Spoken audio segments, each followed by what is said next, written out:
এটা আমার ছাদ বাগানের তরমুজ। কালকে প্রচুর রাত্রে ঝড় বৃষ্টি হয়েছে, সকালে ছাদে উঠে দেখছি নিচে পড়ে আছে, তো সেটাকে তুলে এখনো শুকোয়নি। এটা শুকোলে হয়তো লাল হতো, কি করবো, যেহেতু ছিঁড়ে গেছে তুলে নিয়ে এলাম। নিয়ে এসে কেটে দেখি লাল হয়েছে কি। মনে তো হচ্ছে না কিছু হয়েছে বলে।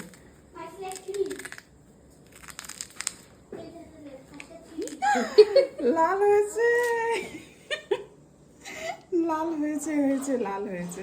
দানাগুলো কি বড় বড় হয়েছে গো। হ্যাঁ, দানাও পুরুষটাও হয়ে গেছে। হ্যাঁ মানে এইটুকুতেই মোটামুটি রেডি হয়ে গেছিল। আচ্ছা ঠিক আছে, কেটে খেয়ে দেখি। গন্ধ বেরোচ্ছে তরমুজের পুরো। মিষ্টি আছে, খেয়ে দেখ।